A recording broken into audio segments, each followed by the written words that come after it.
Hey everybody, welcome back to Touchy Reactions. Sabaton Army, we've got another good one for you today. We're going to be checking out the song Talvisota. I looked up what Talvisota means. It means winter war. So pretty sure we're going to be revisiting the Russian-Finland war during World War II. So we're going to be taking, I guess this will be a little bit deeper dive into that. I think the last time we visited this particular war was when we were looking at, what was it, White Death? White Death with the badass sniper out there.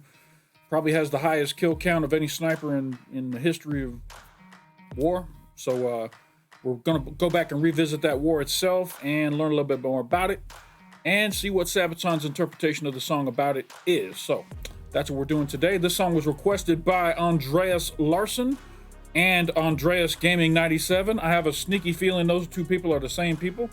I'm guessing Andreas has two different accounts, and at one time he logged in under one person and requested the song, and then he logged in under his other account and requested the song again. So hey, Andreas, shout out, and if it's two different people, both y'all shout out.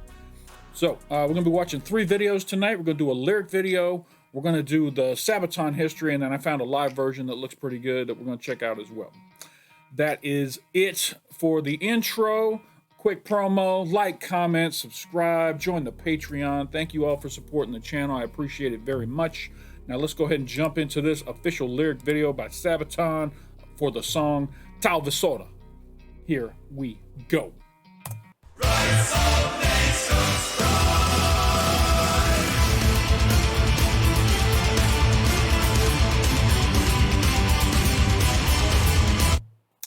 Let me check out this playlist here for the Art of War here, and I think I've done a lot of these. All right, Sun Tzu Says, I've never heard it. Ghost Division, absolutely did it, great song. The Art of War, another great song off this album that I have done. 40 to 1, great song off this album. Unbreakable, I don't think I've done. The Nature of Warfare, I don't think I've done. I have done The Cliffs of Gallipoli. I'm getting ready to do Talvisota. I've done Panzerkampf. Slopes of St. Benedict, I have not done. Price of a Mile, I've done. Don't think I've done Firestorm, and I haven't done A Secret. So there's 7 off this album. This will be the 7th one out of 13 that I have done. And, you know, that just means I got 6 more to do.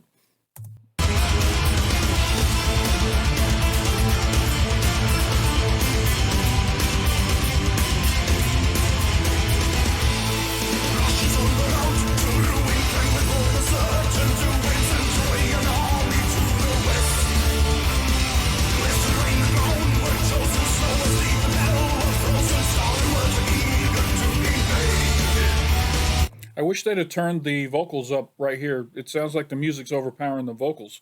That could just be a bad recording for this lyric video, but this is an official Sabaton lyric video, so you'd have thought they might have had that tweaked already. It just sounds to me like the vocals are a little quiet.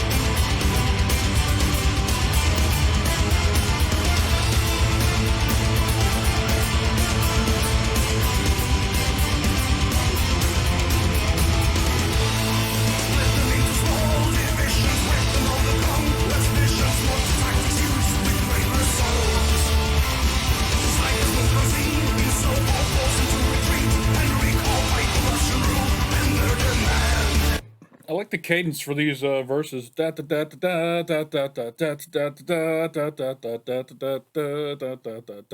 that. It's a good cadence.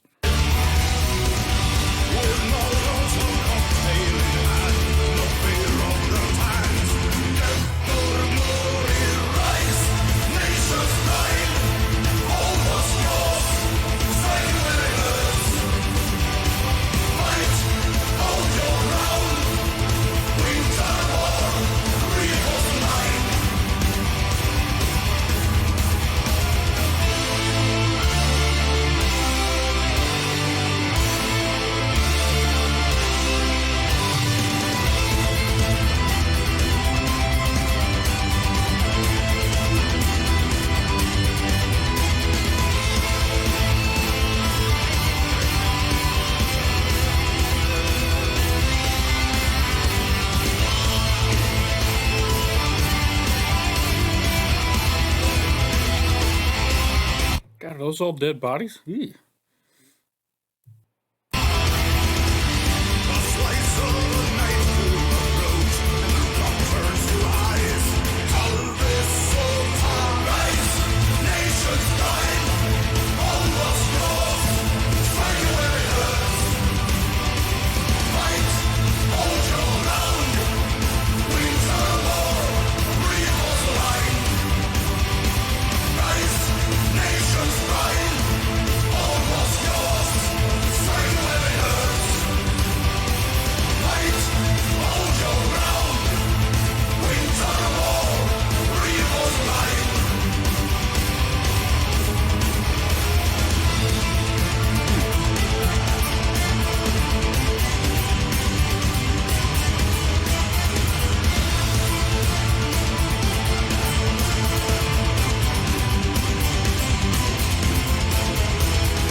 All right. There was a line in this song where it talked about facing your enemy, the harsh winter, something like that, and that reminds me that this is off the Art of War album. And one of the things that Sun Tzu talks about in the Art of War is using your environment, using your terrain, and using your knowledge of the like the weather, that kind of thing, as an ally in war. If you know better how to fight in a situation like snow in this case, you can use that to your advantage to overcome your enemy who may not have that much experience. So, as we all know from past Sabaton histories, that Finland was able to hold Russia off for quite some time due to their extensive training in winter warfare. And let's jump into the Sabaton history and learn a little bit more about it. Let's see who we got here. We got Joachim from Sabaton and Indy Nidell. This is Talvisota, The Winter War, Sabaton History number 6. This is one of the first ones they did. They must have started the Sabaton History channel right back when this album came out. So that's very cool. Let's go ahead and jump into it and see what else we can learn about the Winter War between Finland and Russia. I'm Indy Nidell. And I'm Joachim from Sabaton, and this is Sabaton History.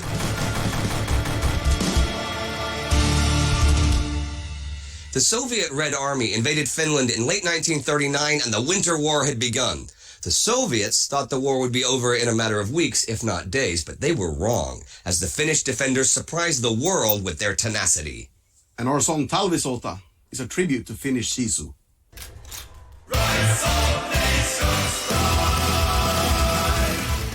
International observers had a hard time finding a war that seemed more one-sided.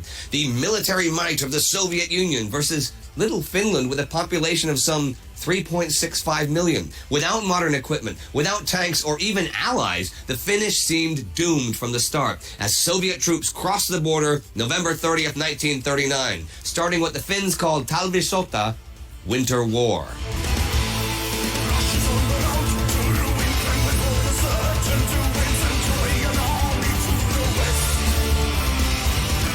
Finland had a troubled history with Russia. Its declaration of independence from the Russian Empire in December 1917 led to a brutal civil war between the right-wing whites and Bolshevik Reds. This was also a cultural war in which the Finnish nationalistic elements fought against the supporters of Russian influence. This resentment lingered in the Finnish conscience well into the late 1930s when war again loomed across the European continent. There were plenty of people who believed that the antagonistic ideologies of Nazi Germany and the Soviet Union would eventually lead to war between the two, and that Finland may play a role in that future war.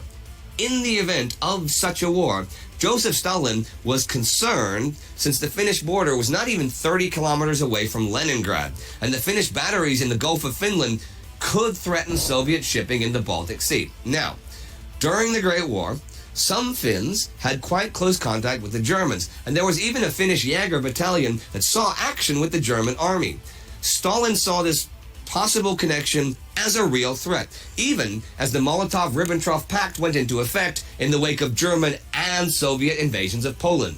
They partitioned Poland, and no buffer state between the two powers any longer existed. So Stalin secured a military presence in Estonia, Latvia, and Lithuania just in case. Finland, who declared itself neutral, was next. Soviet Foreign Minister Vyacheslav Molotov presented demands to the Finns that included moving the border further away from Leningrad, which would also involve the Finns giving up their entire defensive line against the Soviets, and the Finns having to relocate up to 10% of their population, leasing the Soviets Hanko Peninsula to use as a military base, and giving them the Rybaki Peninsula, which Stalin wanted for the nickel mines up there. I talked about all of this week by week on my World War II channel, where you can get all of the details. But long story short, the Finns said, no way. So the Russians were just like, hey, we want this, we want that, and we want that. And Finland was like, yeah, go fuck yourself. And the Red Army invaded Finland at points along the entire border. Winter had already begun, and it would become one of the coldest in recorded history. Baron Field Marshal Carl Gustav Emil Mannerheim came out of retirement to take overall command of the Finnish army and knew that the key to the defense of Finland was the Karelian Isthmus, the narrow strip of land between the Gulf of Finland and Lake Ladoga. Since 1932, they had prepared strong lines of defense there between the lakes and marshes, the defenses I mentioned earlier, which the Russian troops now had to attack head on. The boggy ground was no good for Soviet tanks and artillery to cross, and the areas they could cross had been extensively mined by the Finns. The Finnish army was small, yet was strongly motivated by patriotic fervor.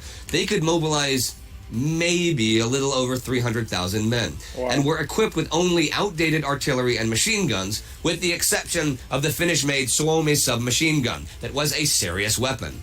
The Russians, for their part, did not even bother to send their best troops, using just what was available in the Leningrad region. Even so, against such a small nation, Stalin wanted only a quick war and ordered General Kirill Meretskov, the commander of the Leningrad military district, to conquer Finland in a few weeks. Meretskov planned to do it by Stalin's birthday, December 21st, and yes, I'm aware that that date is slightly disputed. What do you know? A Russian attack on a neighboring country that they expect to only take a couple of weeks. That turns out the country in question puts up a fight and holds them off for a long time. That sounds awfully familiar here in 2022. I don't know why. History repeats itself sometimes. I don't know.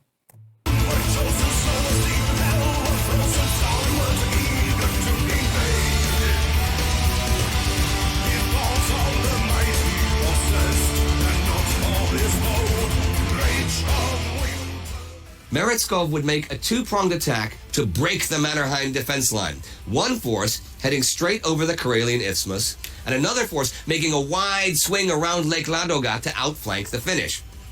In the far north, beyond Lake Ladoga, the Soviet forces marched into nightmarish conditions. They were neither equipped nor trained to fight in the Arctic climate. They were not even camouflaged for the snow, nor were their tanks. The terrain was some of the densest forests in the entire world, with snowdrifts between the trees deeper than a man standing. Wow. The area lacked adequate infrastructure, and the troops were confined to the roads, which they had to follow in long columns. So as we learned in, let's see, what was the name of that one? Sparta? As we learned in Sparta, a small army who can make their enemy have to travel in a very tight area. In this case, the Finnish army was able to ensure that the Russian army would be traveling on the finished roads, and that way you take a giant army and squeeze it into a very small, long line. A small army can have some effect against a big army when they make them fight in a small place. So this was almost like another Gates of Thermopylae situation where Russia's army was going to have to narrow itself down and fight on a very small front, and it gave Finland the edge that they needed to hold them off for as long as they did. Very cool. They were perfect targets for Finnish ambushes. Small platoons of Finns on skis or snowshoes wearing winter camouflage constantly harassed the Soviet troops, raided their supply columns, and operated behind the lines. The Soviet command structure at this time had political commissars issuing orders, and not just military men, which made it very unwieldy, and the troops had been ordered not to withdraw no matter what. This led to the soldiers being isolated by the Finns into small pockets in a hostile territory. The Finns called the pockets mohtis, the word for stacked firewood, like how the Soviet soldiers were huddled together in defensive positions in freezing temperatures with barely any food through the long nights of northern Finland. Also not a optimal situation where they have to get everybody packed in tight together whenever they're stopped. That just makes that much more of a target for one grenade, one mortar shell, one rocket, one bomb, anything. If everybody has to pack in tight like that, it's not the best scenario for keeping your army alive. Mohti techniques were snipers and mortar teams harassing the trapped soldiers and depriving them of sleep, while stragglers, firewood gatherers, and supply columns were picked off one by one. Slowly but steadily, those Mohtis shrunk as the Russian soldiers starved or froze to death. Wow. Until they were weak enough for assault companies to finish them off. Yeah, this is that shot from the lyric video. Just a whole bunch of frozen men in the middle of the woods here. Crazy.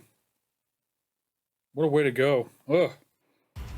This had the added bonus of preserving ammunition, salvaging the Russian weapons, and winning without costly direct engagement.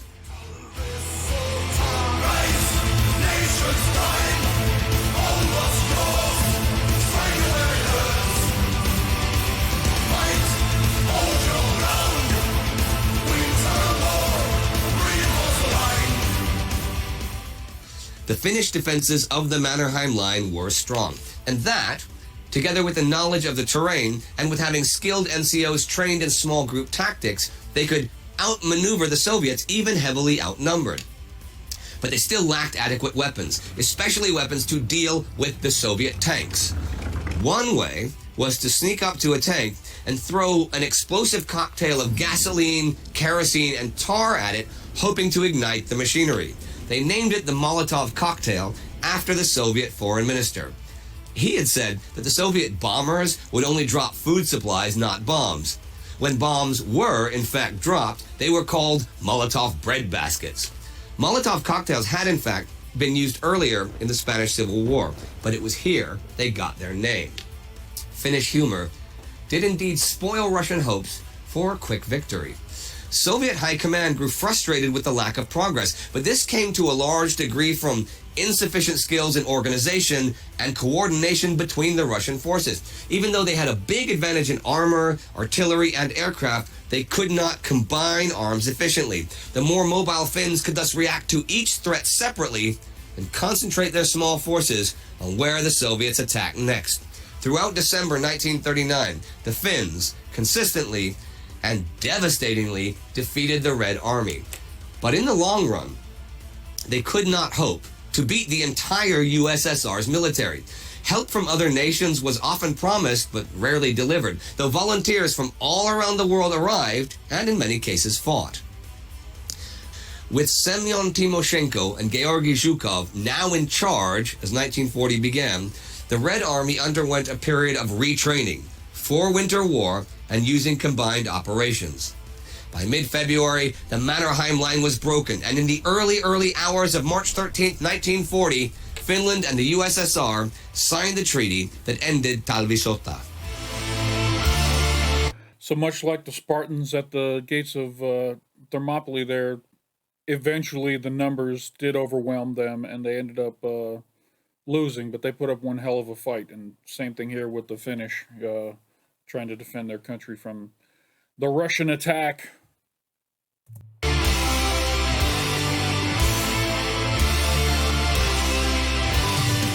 The Soviets gained all the concessions they had asked for and more, but at what cost? The Finns had lost some 25,000 killed and maybe another 50,000 wounded, over 2% of their population in just 105 days. But the Soviets had taken over 200,000 casualties according to their own estimate, but they may have had as many as 250,000 men killed not even counting the wounded. Wow. The Winter War was a serious blow to Soviet pride, and the outside world now believed the USSR to be just a paper tiger. This would heavily influence Hitler's decision to soon wage war against the Soviets, and would also influence Finland's decision to fight on Germany's side in the continuation war. Britain and France had so cynically tried to prolong the Winter War for their own agenda, having an excuse to land troops in Norway to prevent iron supplies to Germany, and yet not providing real assistance at all, that Finland lost all trust in the Allies. They had truly fought, and for a time beat badly, one of the mightiest nations on earth, with an army that in many ways was just homemade.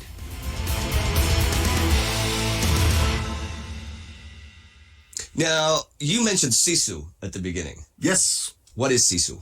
Well, I guess it's a mentality Finns have, resilience, hardiness, and it's quite impressive, actually. Well, I mean, you cannot fault them for their bravery in the Winter War. Absolutely Nobody can do that. And that's interesting, because Finland, their national character, I mean, everything's a generalization, but that sisu mentality, and there's also the heavy metal thing, too. Yeah, actually, one of the few places in the world where heavy metal is not a small subgenre, It's not the extra thing that the weirdos No. listen I to. mean, there are metal bands, Finnish metal bands, that will whip Madonna off the charts, if they release an album. That's pretty cool. So all you metal bands out there in the world, go to Finland. Yeah, get your asses over there. But you guys, how often do you guys play in Finland?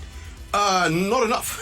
Yeah, but it's so close to Sweden. Yeah, and it took us a while to get there as well. I mean, I think we'd been going on for like 8 or 9 years as a band before we actually made it to Finland. Wow. Which is kind of weird because we'd been, all over Europe at that point. But And not to the boat Finland. to Finland is so easy. Yeah. Well, that's the first time that we really hung out after the planning session was on the boat to Finland. Yes, Yeah. on the boat to Finland. Like John F. Kennedy comes back, here's a gun, look, take it of you, man. On the boat to Finland, they serve a lot of cocktails. Oh, yes, they do. Now, you have a special cocktail. Yes, a very, very special one. One served for Mr. Molotov, actually. One of the actual original Molotov cocktails from the Winter War. Yes. That was not exploded or something. It was made from these Jalovina bottles. I think that's fantastic. Wow. With the whole Yeah, we have a flavor. lot of stuff like that in our rehearsal space. I guess we'll bring it for the show sometime, some stuff.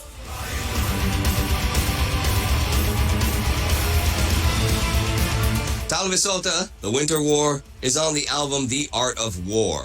And that's all for today, my friends. But we will see you next time on Sabaton History.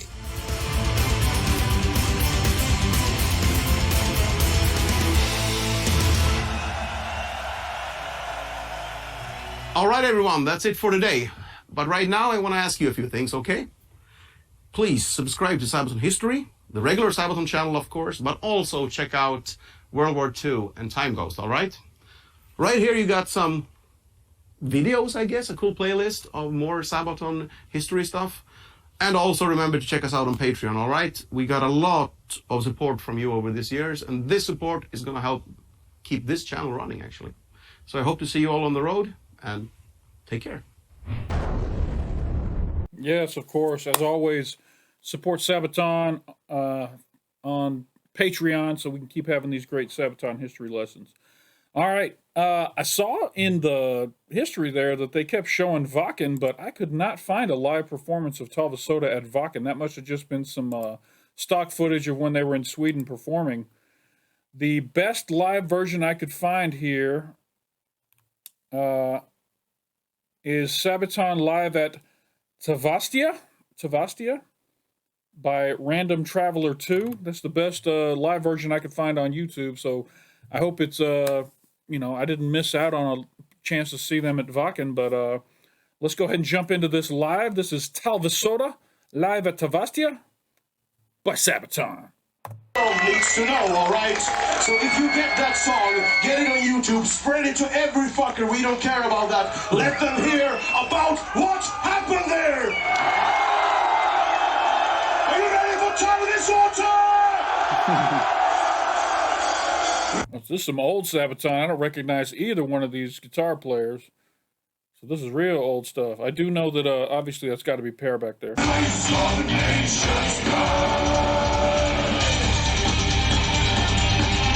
Oh yeah, they got the keyboard player back there too. This is the original lineup for Sabaton.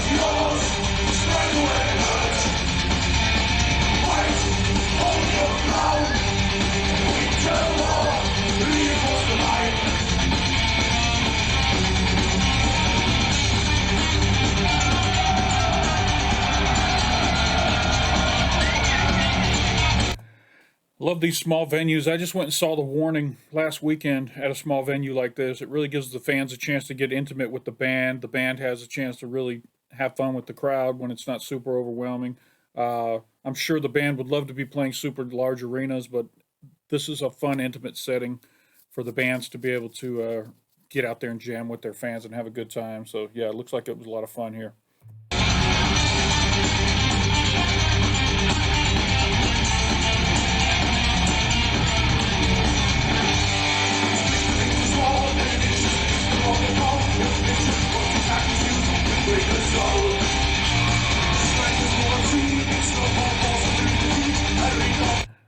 He's doing his best Steven Tyler here with the flag hanging off the nice mic stand. Looks good.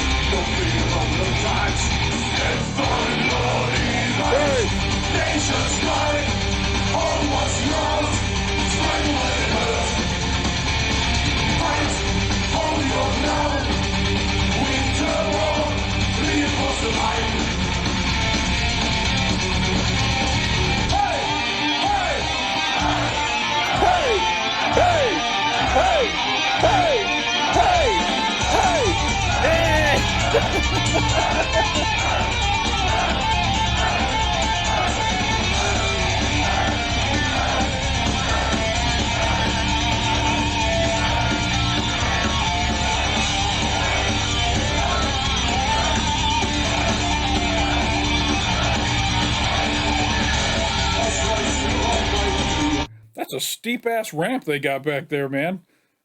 I know it's made with the diamond plating, but that looks dangerous on stage trying to get up and down that thing.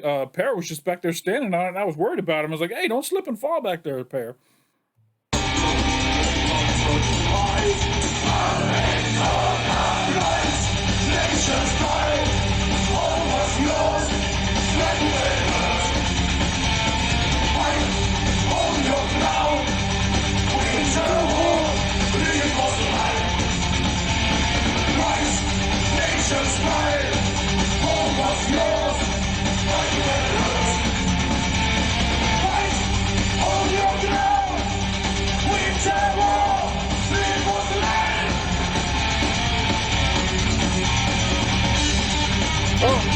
Oh, everybody, Joachim got a leg cramp. He's going to try and work it out.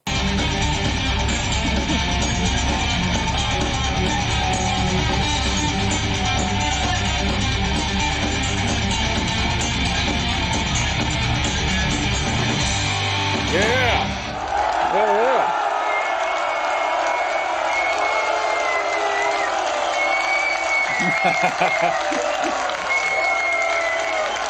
Look at Pear out front just clapping like this. Oh, I guess I should back it up.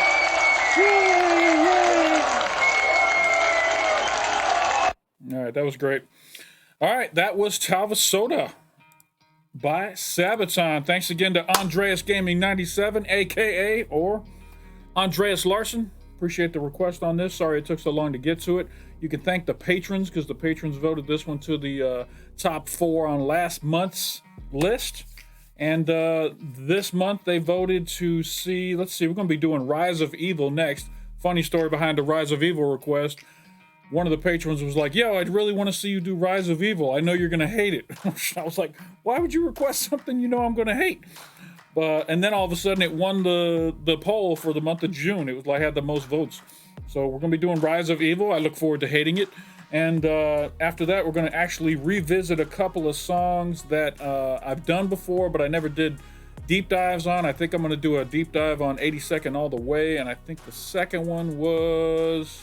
Okay, Sabaton 82nd.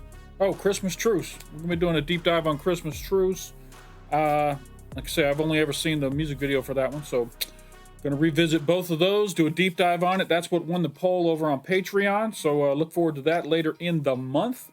And that's all I got for this reaction video. If you guys enjoyed it, hit that like button down below. It doesn't hurt you at all, and it makes me feel good when people like my videos. If you're not already subscribed to the channel, hit that big red button down below. It'll turn gray, let you know when you are subscribed. And if you hit that notification bell off to the side of it, it'll let you know anytime I drop some new content over here on Touchy Reactions. I've got over 60 Sabaton Song reactions done, so if you're new to the channel and you're thinking about requesting a song for me to react to, jump over and check out my playlist. It's got all the Sabaton reactions on it. I probably have done it already. With 60 songs on there already, there's a good chance it's there. So let's see what else. Patrons, thank you to all my patrons. You guys are helping drive the content over here at Touchy Reactions, and I appreciate that. You guys rock. I appreciate you supporting the channel. Helps out a lot, and thank you to all my patrons. If you are interested in becoming a patron, it's only $1 a month.